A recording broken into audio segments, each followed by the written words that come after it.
this bodhicitta prayer, this famous bodhicitta prayer called "Those Who Hate Me," Dadangma. Dadangma is was composed by Gyoba Jikten Sumgön. So its nickname is Dadangma, meaning "those who hate me," because the first line it says that, I do this practice for those who hate me, in particular, those who cause obstacles on my path to liberation, in particular, and those who seek to harm me, in particular. I'm doing the practice for them. So this is a really important reminder, because especially in Vajrayana practice, in Vajrayana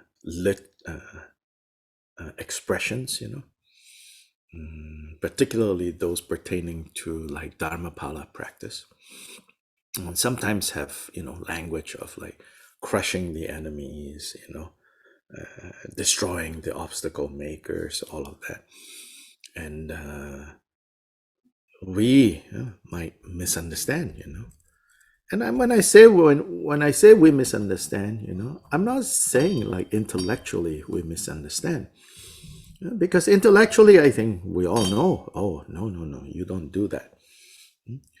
But it's when kleshas, afflictive emotions, are in charge, then you might,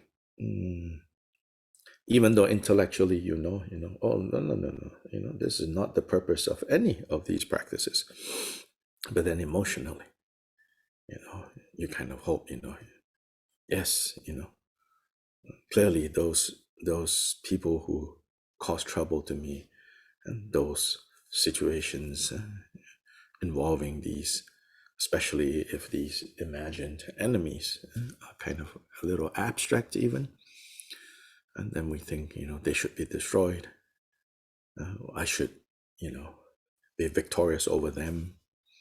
And so it's very easy to misunderstand, and know that Vajrayana practices use a lot of expressive, poetic, and even secret coding of language. If it uses very strong language, that strong language functions to bring up firm resolve in ourselves against the kleshas. And the kleshas, the mental defilements, they are the enemy that we seek to destroy and to crush. So Dadangma, we start with Dadangma as a way to remind ourselves and to protect our practice from deteriorating into like kind of negative, witchcraft in a negative sense, seeking to harm and to control others through magical devices. Oh, Mother, sentient beings, limitless as the sky, especially those enemies who hate me, obstructors who harm me, and those who create obstacles on my path to liberation and all-knowingness, may they experience happiness and be separated from suffering. I will quickly establish them in the state of the most perfect and precious Bodhi. All Mother, sentient beings, limitless as the sky, especially those enemies who hate me, obstructors who harm me, and those who create obstacles on my path to liberation and all-knowingness, may they experience happiness and be separated from suffering. I will quickly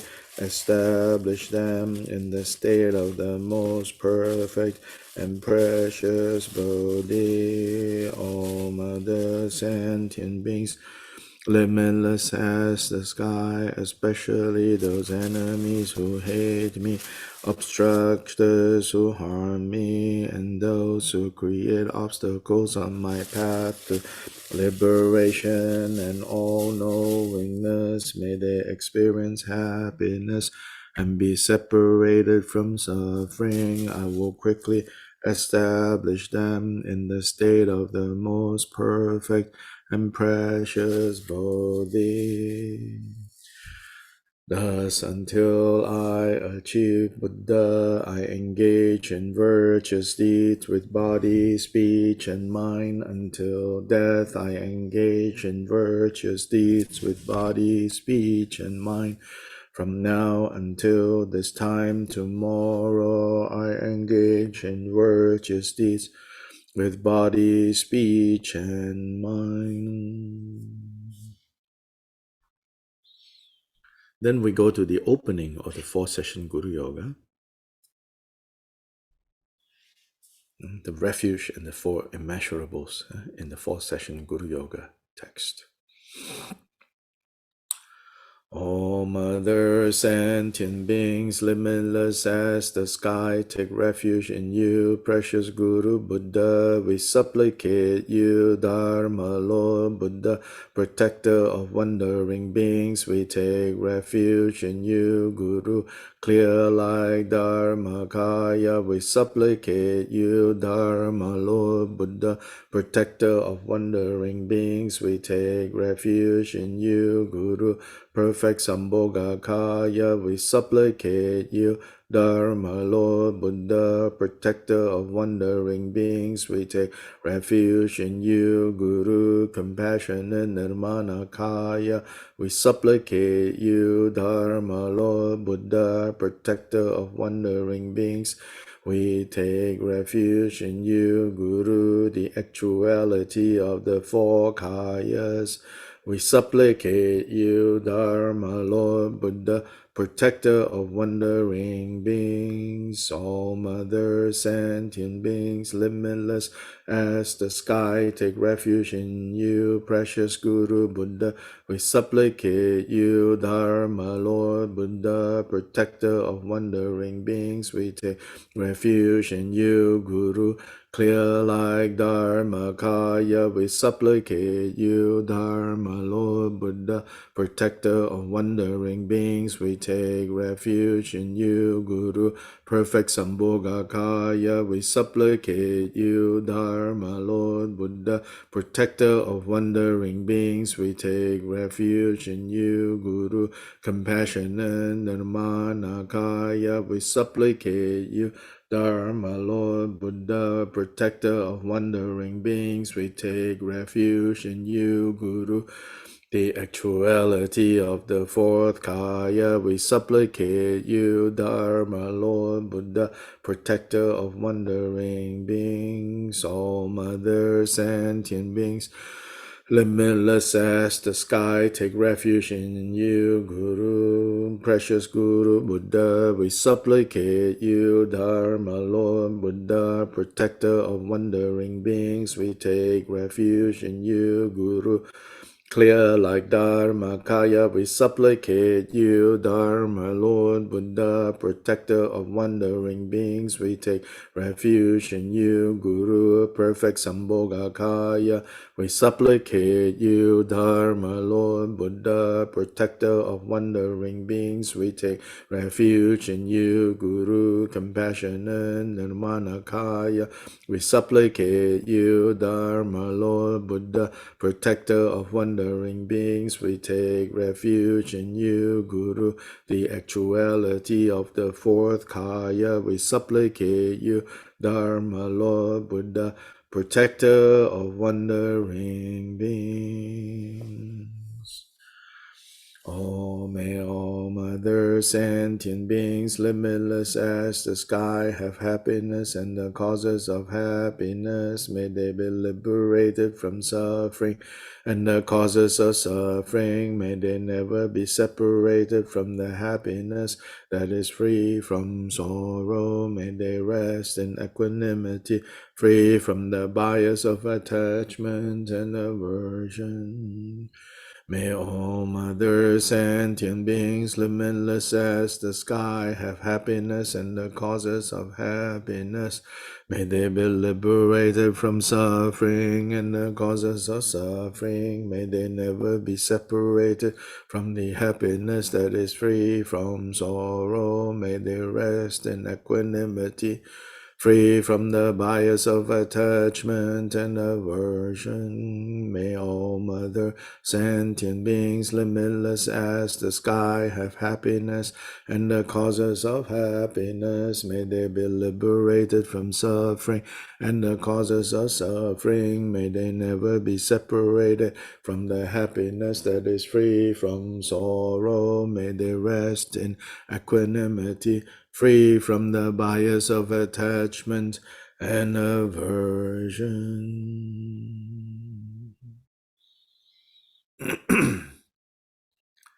And now we go to the Achi Cleansing smoke offering.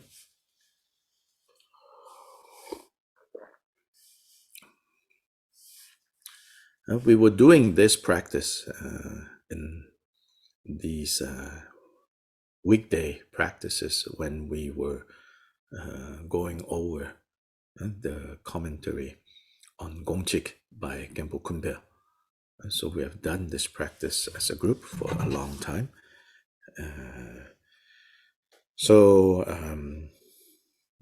I thought like today, tomorrow, and day after, I plan to continue until when I leave on Saturday. We will do this Achi Cleansing smoke offering as I cleanse the house and pack and get ready to go. So the outer and inner cleanse that is going on. So there is a chance, maybe when I'm in Peru, that I might live stream, depending if where I'm staying has strong enough signals. So stay tuned. I travel on Saturday, so the first chance would be on Monday. Peru right now, the time is the same as my time here in Nashville, so there won't be any change with our practice time. So page 1 with this Achi Cleansing smoke offering. So the self-creation here again is Vajrayogini. So Vajrayogini is a common theme in terms of idam. So like in our Drigung Poa practice is Vajrayogini. In the short Kusali, a form of Ju, but short Kusali offering practice, again, yourself arises Vajrayogini. Then in particular for Achi practice, almost always yourself would arise as Vajrayogini. With one exception, which is the pure vision Achi practice that was revealed as a dharma, as a pure vision dharma in the last generation. That one, you arise as Vajakilaya. But in all the other Achi practices, your own identity is that of Vajrayogini, Vajravarahi, because in the Dharmakaya level, who we call Achi is the Samantabhadri, the all good in the female. Samantabhadra is the all good in the male aspect. And so this is Samantabhadra and Samantabhadri as Buddhas. There is a bodhisattva called Samantabhadra who is associated with great aspirations. So like the king of aspiration prayers That is Samantabhadra, the Bodhisattva. But Samantabhadra, the primordial Buddha, and then the female aspect is Samantabhadri. Or you could also say that she is Vajra space, which is the female aspect of Vajra holder, Vajradhara, Vajra space. Doji Yingchuma. Then, in the Sambhogakaya aspect, she is Vajravarahi. In the Nirmanakaya aspect, she is Achi Cleansing. Dharmakaya Samantabhadri, Sambhogakaya Vajravarahi or Vajrayogini, Nirmanakaya Achi Cleansing. So ourselves, we should take on the appearance identity of Vajravarahi, because Achi Cleansing, when she was alive, in the late 10th century, her idam was Vajravarahi. So for us to then get close to her, so to say, then it's easier if we ourselves also have the same idam as Achi, Vajrayogini or Vajravarahi. I am Vajrayogini, instantaneously above my head is protector of three worlds, Ratna Shri, abiding naturally as the Nirmanakaya. From the bomb seed syllable in my heart emanate Ram Yam Kam that purifies the impurities and stains of the offering substances. Then the syllables Ahung emanate, which transform the immaculate essence of the offering substances into the nature of the elixir of primordial wisdom, turning then into substances that are agreeable to each of the types, entirely filling the limitless 3,000-fold universe. Ahung, ahung, ahung, nama sarva tathagate bhayo bishabhuru kebya sarva tathang ungate saparana hemangagana kang soha nama sarva tathagate bhayo bishamu kebya sarvata kang ungate saparana hemangagana kang soha nama sarva tathagate bhayo bishamukebhya sarvata kang ungate saparana hemangagana kang soha.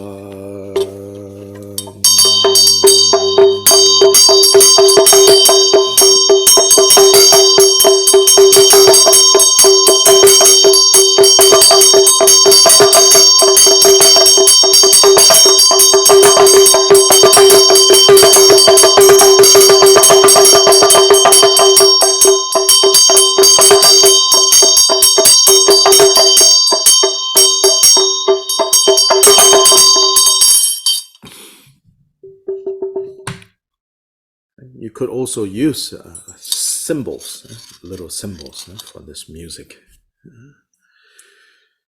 Shri, from the innate nature that is spontaneously present since the beginning, I invite and request the protectors of the teachings to come To this birthless, perfectly luminous secret mandala, you dakinis who magically appear from the activity of primordial wisdom, supreme guardians who abide by the command and oath, manifest magical forms from the Dharma Dhatu, worldly and primordial wisdom, emanations and retinue. With your hearts and Maya's roused, please come here from the expanse of the excellent azure space, ablaze with turquoise light, specifically from the azure crack of Mule Eternum.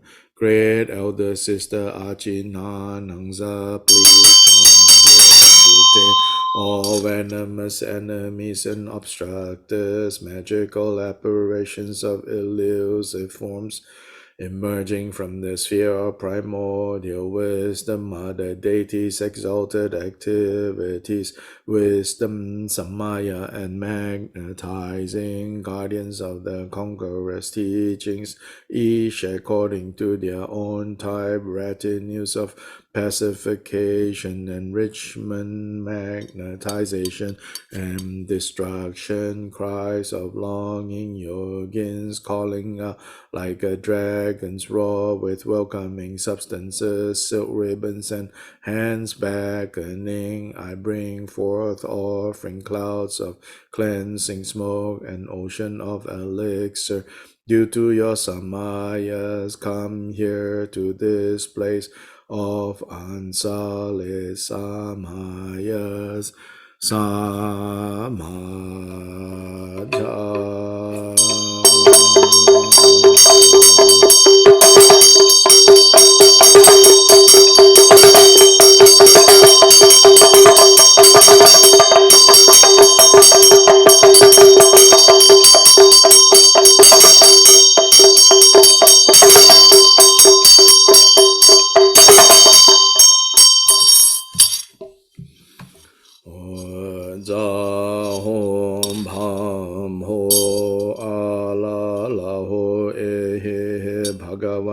Akarsaya samaya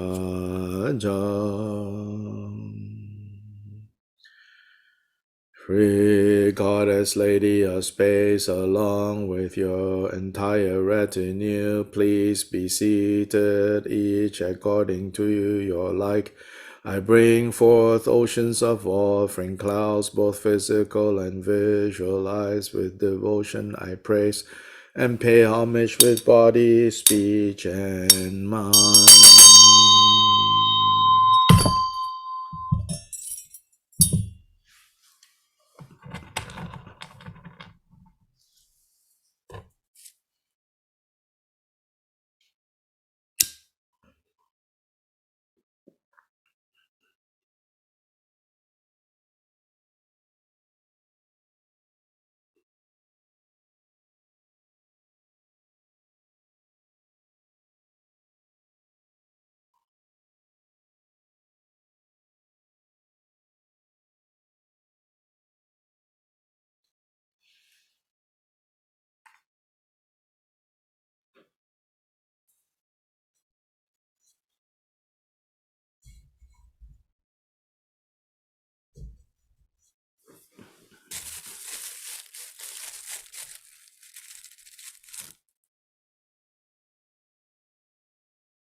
Here now at this place and in this supreme year, at this excellent juncture, when the planets and stars are in favorable positions, with the aspiration prayers of all majestic foe destroying Buddhas for the exhaustion of the generative factors, may I achieve in its entirety the true meaning of this life as I make this cleansing offering To you, deities, now let ghosts, demons, mishaps, and obstructors disperse to their own abodes. Cleanse and purify scurations and impurities. Cure with various supreme medicines that clear the afflictive emotions. Fine silks, jewels, incense, and aloes wood, sandalwood, cedar wood, fragrant fir, juniper, dwarf, rhododendron, birch, and so on. All these types of fragrant and ambrosia woods, flour, butter, milk, and various types of food and drink. We make these clouds of pervading smoke of this cleansing offering. For you, glorious root and lineage gurus, we cleanse. For you, Idam Vajra Yogini with retinue, we cleanse. For you, protectors of the teachings, chief lady of space, Juki Joma. For you, exalted activities, Dakini, wisdom Dakini, Samaya Dakini, and magnetizing Dakini. And for you, the three goddesses who devour, slay, and snatch away, we cleanse, heart-shaking mother and raise her to the life force. Wrathful red mother of exalted activities, along with retinue, along with all your assemblies of thousands of dark red flesh eaters.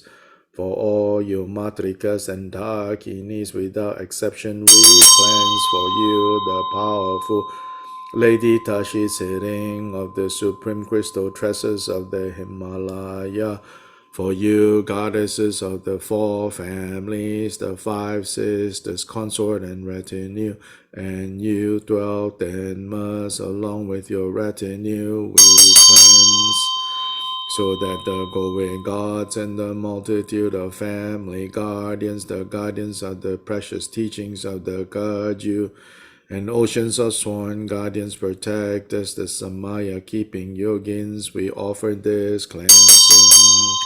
As this touches the deities and us, the evil of defilements from Samaya breaches, defilements from violations of vows, quarrels, filth, and demons, those coming from contact with corpses, rape, incest, infidelity, and fouling of hearts. All these foul defects are cleansed, and thus we become pure. In this way, with this profound ritual of bathing and cleansing smoke, the guardian deities are pleased, violations and breaches are mended, all obstructive and discording conditions are quelled, and all our wishes that accord with the Dharma are abundantly accomplished.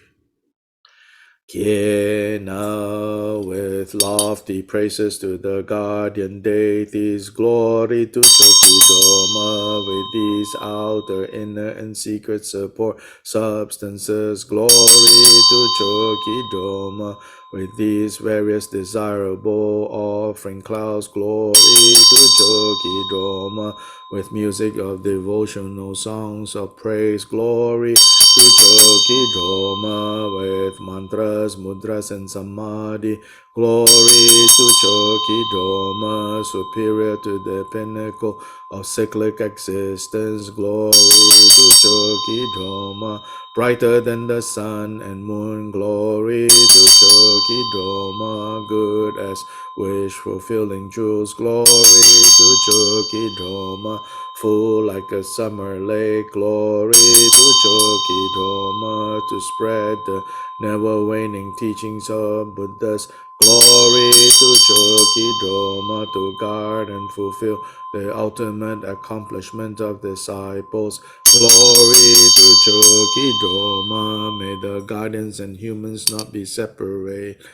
All the excellent glories, wealth, power, and blessings of the animate and inanimate, of the environment and inhabitants, samsara and nirvana, I now bring together these enriching practices, prosperous fortunes, filling like an ocean by the great might of you, guardians, Guard the jewel of the essence teachings, increase, develop, and stabilize the holders of the teachings. For us who are unerring and our retinue, increase auspiciousness and resources in our abodes. And when we are away, repel all bandits, hostile forces, dispel harmful gossips and loss. Now and in the time to come, spontaneously bring about all these benefits. Om Bhaja Sata Sambhaya Namo Palaya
the Four-Sessions Guruyoga text. Please turn to page 12.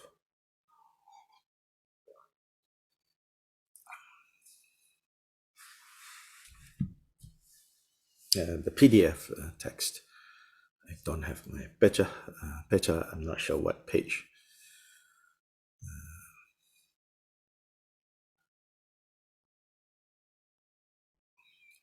This is the seven limb or sevenfold puja, worship, sevenfold worship.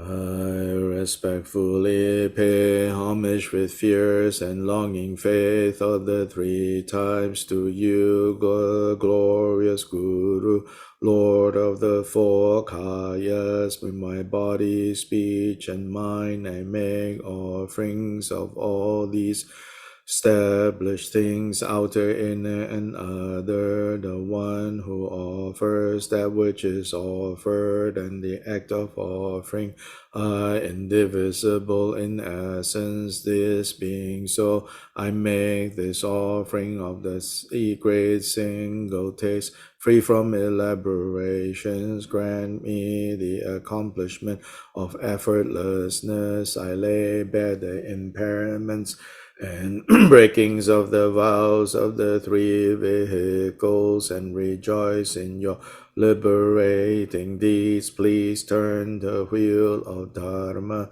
in accordance with the capacities of those to be trained, and remain here for as long as samsara has not been emptied. I dedicate the merit accumulated in the three times to the welfare of wandering beings.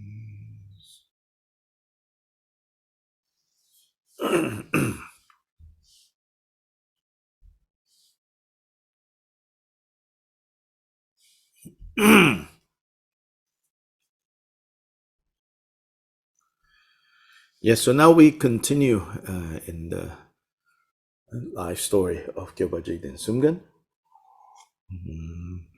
So we were at the point that he decided then at the age of 35 to take monastic vows and to be ordained as a fully ordained monk, as a bhikshu.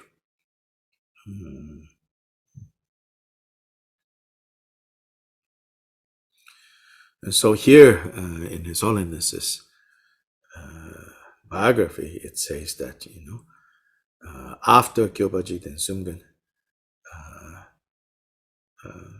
took the full monastic vows, then he studied the root text of the Vinaya and other teachings on the details of the Vinaya, which is the collection of the Buddha's teachings focused on disciplined conduct. Furthermore, it says here, although he had realized the interdependence of cause and effect, he didn't teach without reference to the scriptural authority of the Buddha and lineage gurus. And he said that even if he were to remain in the Buddha field, he would not be separated from the Buddha's teachings even for an instant. That is to say that even if he had the power to be a Buddha, don't think that Buddhas are ever separated from the Dharma. And Dharma is what makes a Buddha a Buddha. And then through knowing a Buddha, we have access to the Dharma. So this whole section emphasizes how Jikten Sumgön then paid even more careful attention to the reasons why in the monastic discipline, there are so many details of what is skillful action, what is not skillful action. These details, one point of view, one way to understand these details is to see them as somehow extra burdens, that the Buddha put on those who want to live the life of a monastic. Sometimes it looks like that, the way we talk about these monastic vows. That's why I think many people don't succeed in keeping monastic vows for their life, because I think our attitude to it is, it's something difficult. It's something that is difficult, and then especially our American sensibilities, we like to be carefree, we don't like to be told you cannot do this, you cannot do that. So then it seems like, the details of the monastic vows is all just about you can't do this, you can't do this, you can't do this, you can't do this, you can't do this, you can't do this, you can't do this, you can't do this, you can't do this. But if you understand that, but if we change our way of thinking, and really try to understand, right? Why did the Buddha give these 200 over details, you could say, 252 precepts. It varies from monastic tradition to monastic tradition. In the Theravada monastic tradition, it's 227. In the northern traditions, it varies from 252 to 250. So there are these variations, but where they vary are more in the, and these 250 or 227 are divided into, generally speaking, 7 categories, in which the first category are what is called the defeats. Meaning, like, if you break any of the first 4, you have been defeated, right? Like you have totally lost your monastic vows. So they are the most serious. So how the numbers are 227 and 252 and 250 is not at the beginning section, it's at the end section. The end section is a section that is called, like, you could say, deportment, meaning like how you carry yourself. Now, it doesn't have any rule there that says, don't chew gum. But probably if people were chewing gum during the Buddha's time, that might have been made a rule put in that section, the last section of deportment. Or at least it will say like, don't chew gum in public, because it's just, kind of, you could say, part of the rationale or part of the reason for there to be monastics is to serve as a reminder to those who are not monastics. It is to show a different way of living. So if you live too much like everybody else, then that function kind of disappears, So you are choosing to live apart from the masses. You're choosing to be different. And most importantly, I think, to think of it as you are choosing simplicity.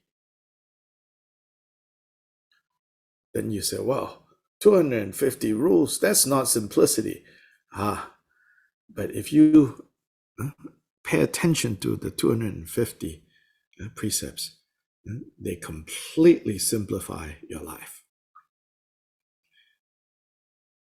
So much so that,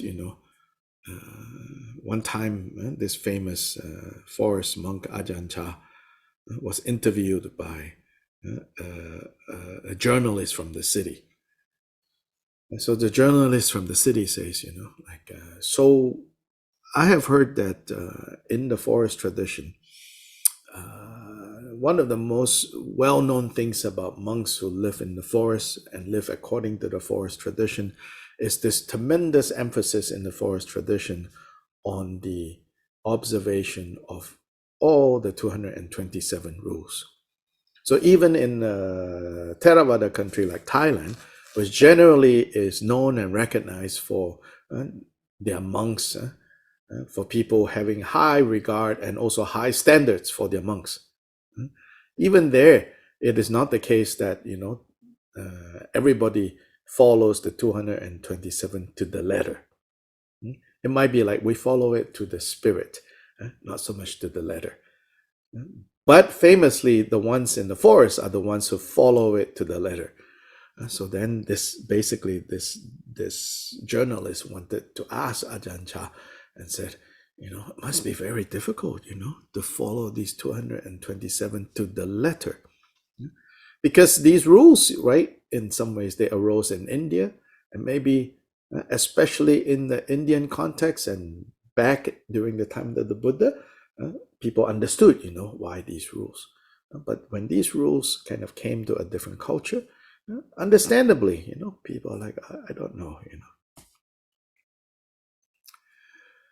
so we can, of course, have discussions about that aspect. But here, so I said, it must be very hard. And Ajahn Chah reportedly said, kind of chuckled, laughed. And then he said, no, not hard. Then the interviewer goes, 227. And Ajahn Chah said, no, just one. One? I said, yes, we only have one precept. And the precept is not to let the mind scatter. Not to let the mind scatter. For the mind to be present.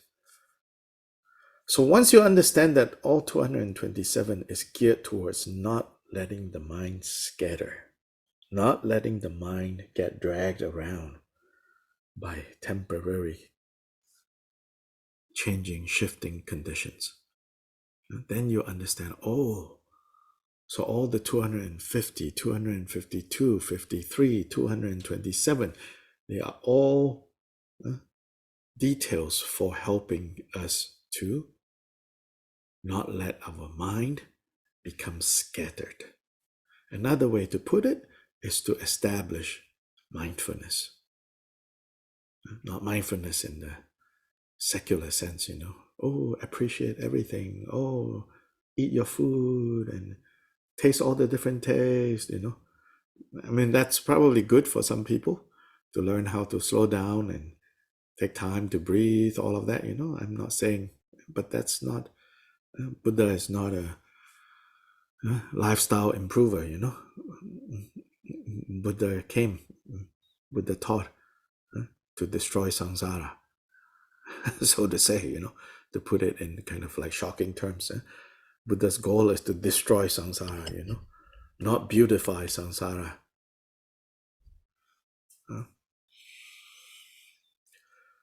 But to simplify. And so here it says, after he took his monastic vows, then he began to really focus on understanding the cause and effect that is involved in. When the Buddha says, that's not skillful, that we should not engage in, that we should not do, or we should not chew gum in public. Why? Because, nyang, nyang, nyang, nyang, nyang, nyang, nyang, nyang. We become mindless, Then other people, like lay people, they see that, they're like, oh yeah, they're monks, just like us. But it should not be like that, Worse if the lay people say, oh, so my dana to them is for that?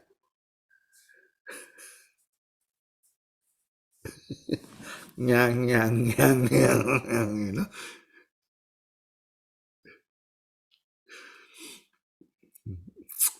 Okay, don't misunderstand. Footnote. This is not an anti-gum chewing cult, okay? There is no rule per se against chewing gum or chewing gum in public. But the next time you're chewing gum or chewing food, be aware, right? Don't, be aware. Then especially if you're wearing the robes of the Buddha, then your conduct should not be like everybody else. You should be apart, separate. Anyway, continuing here, in the firebird year of the second cycle, Jikten Sumgön was enthroned at the At.Dr monastery. So after he became a monk, trouble was brewing at Pamodrupa's monastery. And so they requested him to come back and anchor the place. Since Pamodrupa's passing, Pakdru Densatil, also called Kunsang Naksel Gomba, which is the name also of our monastery here that we're going to build. Kunsang Naksel Gomba is the name of Pamodrupa's monastery. So here called Pakdru Monastery. So they asked Jikten Sumgön to go back and please take care of this place because it's deteriorating. No one's taking care of it. It's falling apart. So he stayed there for 3 years. However, because of the poor discipline in that place, he felt that he shouldn't stay any longer. He tried to change the discipline. They were not following the monastic rules. They will say things like, we have realized Mahamudra, we don't need the rules. These rules are only, Buddhism for dummies. Only beginners need to follow the rules because we have transcended the rules. We have achieved realization of emptiness, where we realize that, there are no actors, no action, and no acted upon. This is how they understand, the emptiness of the three spheres, Yeah? There is no drinker, there is no drinking, and there is nothing getting drunk. Things like this, they say, oh, we have realized the higher state, we don't need all these things, and so that simply did not agree with how Jikten Sumgön understood these matters. So he stayed for 3 years, but after that he could not. And so he supplicated, he prayed to his teacher, who then appeared to him in a vision and basically gave him permission to leave. So it's said that in the middle of the night, he took off. And that suggests that, if he tried to leave in the daytime, probably some people would prevent him from leaving. But he left in the middle of the night. And went in this direction. So Pamodrupa's monastery is in the south of central Tibet. So then Jikten Sumgön went towards the north to the capital city Lhasa, and further north to what is the Drigung Valley. So when he got there, apparently Pamodrupa has a student there called Tokden Minya Gomrim. Minya tells us where he's from. He's from Yunnan, in this area in south western China, Yunnan, Minya. So there's a great practitioner who is one of Pamodrupa's senior students. He offered his place. Apparently he has settled there, but he was leaving to go back to Minya. So then he gave his place to Jikten Sumgön and says, you can stay here and build your community here.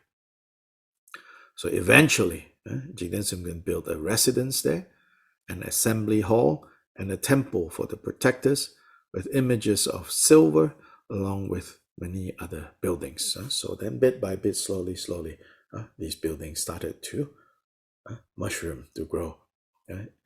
And Drigung consists of this, or the monastery is built on the face of this slope of this mountain, and then there's a valley. The valley is where Jikten Sumgön would come down and give teachings, and by the river on a rock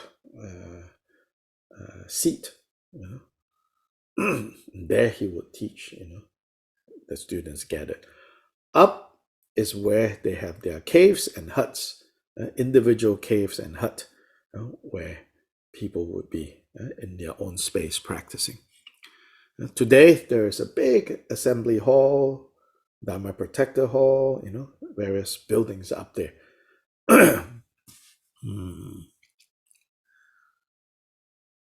So in the Earth Pig year of the third cycle, because of his fame, he founded the seat of the Drigung Kagyu order, 1179. Basically, that's the year that formally he decided he will stay there and establish his monastery, his community. It says here, in that year alone, more than 100 monks gathered there. Soon after, Jikten Sumgön was invited to Damshung in the north, where he was received by the great Dharma protector Nianchen Tangla. Nianchen Tangla is a deity guarding like the northern region mountains. So it says that Nianchen Tangla invited, actually. So it's not a human invitation. It's a deity, a local deity that invited Jikten Sumgön to go north. And so while giving teachings there, it says that he arrested the course of the sun. That means he caused the day to appear like it's not getting later. The kings Tangde and Ode requested him to come to Namra in the north, further north. So he went. And Namra is today called the Namso Lake, Sky Lake, Namso. So he stayed there from late winter through the summer. and gave meditation instructions even to animals such as deer, horses, and vultures. So at Namso today, you can see a footprint that is said to have been left by Jikten Sumgön on the face of a rock. And there are a few locations on this lake. I've been to the lake a few times. Judy has been there too, where different things, that he did while he resided there. Then here His Holiness included a song that Jikten Sumgön sang when he returned from this sky lake Namso. So it says here, I bow down at the feet of all gurus. At the monastery Lakmatraka, I am unhappy and my mind wanders. These thoughts occur to me. The son of the nephew of King Tsede and Kundade, the Lord King, born in Upper Tibet, descendants of the three families, and as humans descended from a god, are the lords who wonderfully established the teachings of the lion of the Shakyas and caused them to flourish. To the north of Tangla mountain, these kings, the lords of the powerful Gandharvas, offered many hundreds of texts, including Sangne Tu. They bowed their crowns at my feet. Although I have no desire for worldly things, and though they requested me to practice there, like the bird freed from its bonds, I am leaving sadly for the south. From the three regions of Upper Tibet to Minya, all are devoted to me. The elder and younger brothers of the spirit Namra and all wrathful gods and demons bow down and attend me. Even though I became the lord of beings there, I left that evil place without attachment. Like a bird freed from his bonds, I am leaving sadly for the south. So even though he's basically saying, even though everything is going really well, but I have to leave. I have to go back down to the south.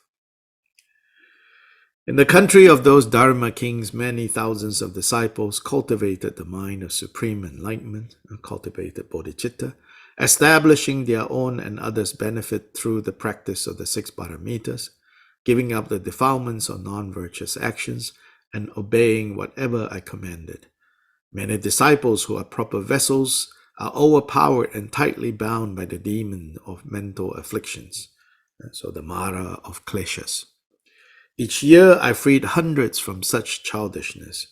I leave behind many disciples who are proper vessels, who become monks through confidence in the teachings of the lion of the Shakyas, Buddha Shakyamuni.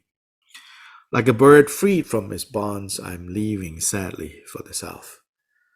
For the benefit of others, I went north to no particular place. The Dharma king Lawo and I receive each other. Even though to benefit the Dharma king, I satisfy his mind with the vast and profound teachings, he wasn't ripened and wasn't freed by the teachings of the glorious Mahapandita Naropa, through which one could attain supreme siddhi in one lifetime. Like a bird free from its bonds, I'm leaving a little sadly for the south. From Changlanien, Sangsang to Kem Nakla Jambo, all beings think of me. Impartially I establish many in peace and happiness, many others without refuge, deceived by wrong view and non-virtuous friends, take birth in lower realms. Without having established them in enlightenment, like a bird free from its bonds, I am leaving a little sadly for the south. By not staying in a hermitage in snow mountains, solitary, complete with qualities praised by the Buddhas of the 3 times, a place where yogins of the past stayed, or on an island in the middle of a lake with no one else around, I do not fulfill the wishes of the protector, the Lord of the 3 worlds, glorious Pamodrupa. Like a bird freed from its bonds, I am leaving sadly for the south.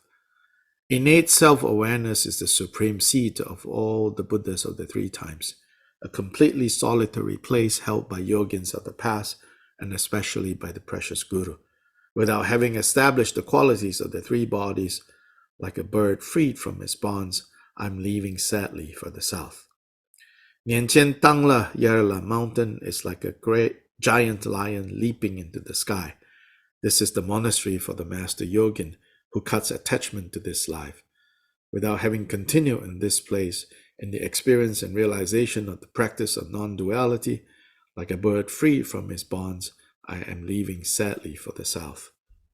Namso Chumo Lake in the north is like a beautiful turquoise mandala. It is difficult to measure its breadth and depth. This is the monastery of Pema Gyalpo and other yogins of the past. Without having settled my mind, like a bird freed from its bonds, I am leaving sadly for the south. The monastery of the elder and younger brothers of Namra is a gathering place for evil gods and demons. Without having subdued through immeasurable compassion these gods, and without having benefited other sentient beings, like a bird free from its bonds, I am leaving sadly for the south. The peak of Selchen Lago mountain is like a spear held in the sky. This is a place where Lord Marpa and Pelchen Galo cut the elaborations of mind. Like a bird free from its bonds, I am leaving sadly for the south. To the north of snow mountains, whose nature is effortless accomplishments, are four marvelous monasteries. Without having accomplished all benefits of myself and others, like a bird free from its bonds, I am leaving sadly for the south. The Lord of the land with his retinue, although I dare not separate from them, I find that I have to leave. In general, the samaya of the secret tantra is very strict. In particular, in the lineage of glorious Naropa, the guru is the profound path. I have no choice but to go to Ngamsho. Ngamsho is another name of Pamudrupa's monastery. The two spiritual friends, the Kempo and the Loban, are like parents. They grow old and are close to death. Through their compassion, they sent messengers. Thinking that I might not come, they invoke my samaya. In other words, they reminded me of my commitment to my teacher's place. For this reason also I have no choice but to go. They sent an image of the Dharma Lord and a letter. Because they invoke my samaya, I have no choice but to go. The Vajra Dharma friends who entered the path like passengers boarding a ship gather around me with affection, with compassion. They request teachings. The Lord of the land acts as their patron. Lord of the land, don't scold me. You patrons in all directions, don't be disappointed. I must go this once. I must go at once. I will return again. In general, I, a bhikshu of the Shakyas, no matter where I stay, think of the lords of the land and their retinues as my patrons without doubt. So the lords of the land are talking about these spirits that reside there. So he says he thinks of them as being his patrons, as being kind to him, and he has gratitude for them. All the power and strength that I have according to the Dharma, I will use again to benefit the king, meaning the spirit king there. All virtues accumulated in the 3 times I offer to you and all sentient beings, I am not selling my affectionate respect. I have no choice but to go. I must leave at once, but I will see you again soon. Thus he sang. He traveled through Drigung. So Drigung is north of Lhasa. This Sky Lake is further north. So then he went south. He traveled through Drigung. The children of Zantang built a Dharma throne on which he sat and gave teachings. In the summer, the river is turbulent, but where Jikten Sumgön taught, the river made no sound. This is even as it is today.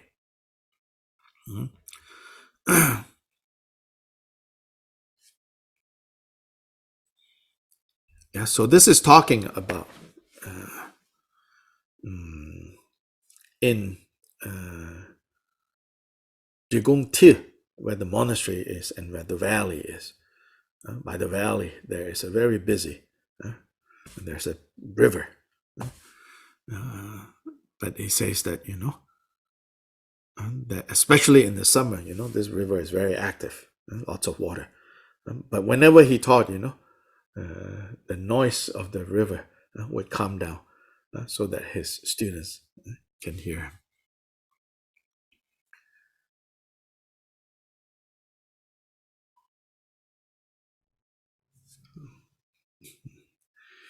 Yeah, so today we will stop here. And we will continue tomorrow. Chanchu semchu rinpoche ma ge ba nam ge gyu che ge ba nyam ba me ba yang Gone gong du bell shu. Thank you, Lopa. Okay, bye-bye. Thank you. Thank you, Dr. Lai. Thank you, Dr.